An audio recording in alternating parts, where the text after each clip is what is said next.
Hello, everybody. Well, today is the 27th of March. Just thought I'd update a few things. We're doing something in our physics lab here that is trying to keep track of the radiation levels currently being observed. All this talk in the newspaper about a use of possible tactical nuclear weapons by Russia and Ukraine got me to thinking that maybe we should monitor it for a few weeks or a month. It's a great little project for a physics student.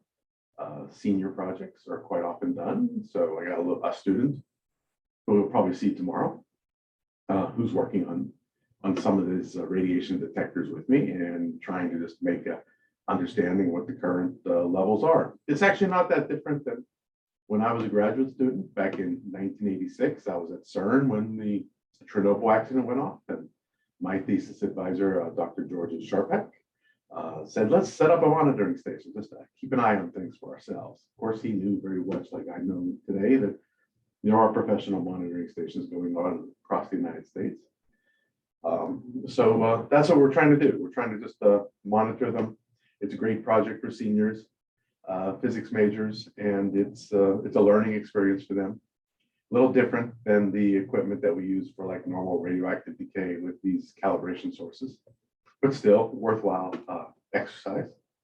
Some other people asked, I showed the other day that the radiation levels from Chernobyl were able to be seen in the United States 4 times, some hotspots up to 15 times background. And it lasted until the accident occurred in April 26, 1986, and it lasted until July of 1986.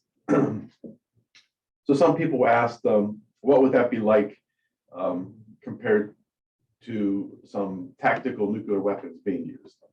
No, first of all, we have to realize that the 2 bombs that were used in Hiroshima and Nagasaki were 15 kilotons and 21 kilotons equivalent of the dynamite. And of course, they did a lot of destruction. And of course, they weren't that great with a lot of people on the ground, but it was an act of war. It definitely ended the war, that's for sure, or it helped accelerate the end of the war. So what would be today? Well, today, we have weapons that go all the way up to the Russia's Satan II bomb, which is a 50 megaton bomb. Of course, it's a fusion bomb that's initiated by fission. Of course, the United States doesn't stock anything that big because, well, to tell you the truth, I don't really think the Satan II has a very large chance of going off. Sure, it worked when Russia or the Soviet Union developed it, but the reason the United States has gone away from these 50 megaton, 20 megaton bombs is that they take a lot of effort to keep them working in the stockpile. The United States pretty much has an arsenal of what we call strategic nuclear weapons of 9 megatons, and we use lots of those. Under the Trump administration, they developed these tactical nuclear weapons. So we can take a look. Let me share my screen. Here's a website called Nuke Map. And here's Wichita, but let's go to Kiev. So we change our map to Kiev.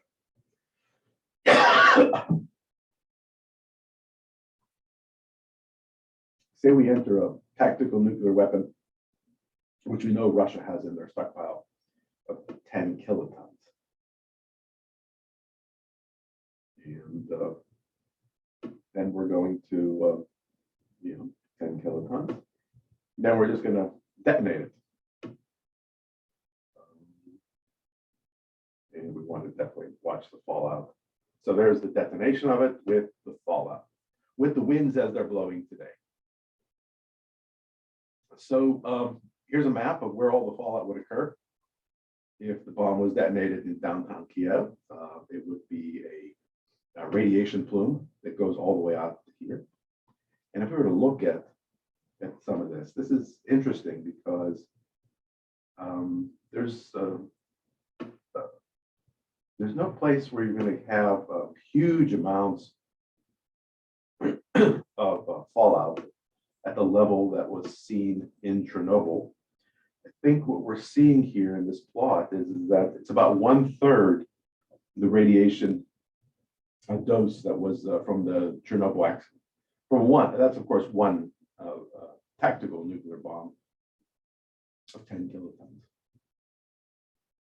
And so this, if you had 3 of these or maybe 2 of these going off, you would then see the same amount of radiation that we saw here in the United States from the Chernobyl accident. Of course, if they use 10 or 20 of them, then it's going to go up really high, much higher than what we saw during the Chernobyl accident.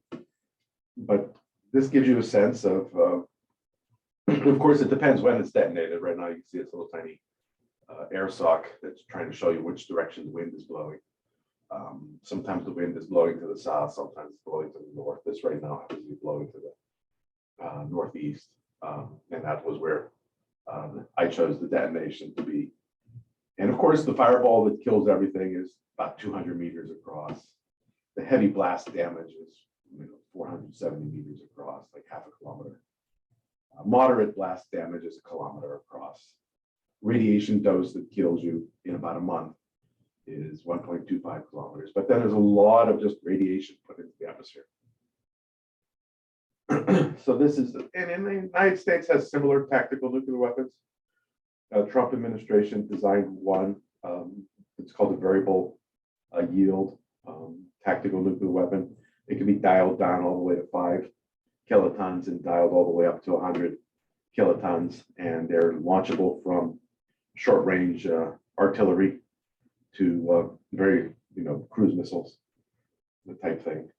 And so this is essentially what we might see if one tactical nuclear weapon was used in Kiev. Anyway, that answers some questions I think that people had asked. And I will stop sharing this, and I will go to my radiation monitor for a while and watch it.